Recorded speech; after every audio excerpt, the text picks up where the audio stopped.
Hi everyone. I just wanted to make a video showing you explaining a little bit how I made this wall hanging. I had this all packaged up to go ready because I made it like 10 of these for the girls that I was meeting up with on Saturday for Vicky's surprise birthday breakfast.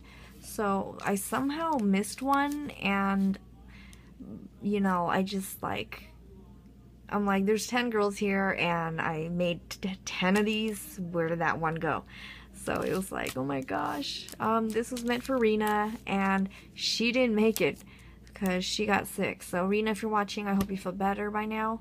And this is for you. I'm thinking maybe for the next gathering, if you can make it, I could give this to you. So it was just like coincidence that I just forgot this at home and she didn't make it. So it was like, I would have felt really bad if she was there and I didn't have anything for her. So yeah. But I made this wall hanging and I packaged it up with a paper doily and a corsage pin. And I meant to staple it, but I was like, oh no, I don't have a stapler. So I just used that. And very simple packaging. But the wall hanging I made out of muslin fabric, and then the shabby chic fabric that I got from Seattle last year when I visited, I think I hit up all of their Goodwills in the Seattle area, and I totally scored, and I did a big old haul video of it last year. I think it was like sometime in April I went to visit my sister up there. So that's what I used for this. And for the shabby chic fabric, I followed, I was watching one of Tutu Amy's flower tutorials actually, and she said that to make the shabby chic edges, just cut a little bit and then rip the rest. And that's what I did for the fabric, the shabby chic looking fabric, and it worked so well because I usually just cut it and then just fray the edges, and it took so much time. But Amy made this go way fast, this process. So, and making 10, that's very appreciating. So really appreciate that, Amy. And so I found some images on Pinterest of these children. I use various images for the girls.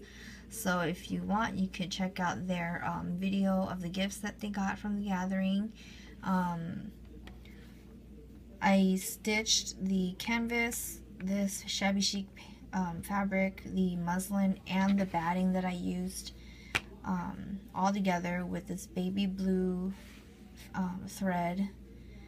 And the thing about canvas paper is that it's thick, and depending on the printer you have, you might have to help it a little bit when it's at first trying to feed it through to print, because that's what I had to do. I kind of had to push it in, but once it caught on to the feed, there's no need to manually feed the paper through. So I think it turned out pretty well. I had to leave it dry overnight, because if you touch it right away, it will get on your finger, the ink. And I think it still kind of does, but I wouldn't touch it too much because it could fade from like the oils of your skin. So that was that. And then I stamped a sentiment here on some other fabric that I got in Seattle, and that was actually a bed sheet, and it was really shabby chic. And I used this stamp set right here to stamp. I use this stamp right here. So I really like this image. I have used it once before on fabric. I like stamping on fabric because if I do it on paper, then I'd have to color it, and I don't have I don't have markers or color pencils to color with. So I just like stamping on fabric and leaving it as is.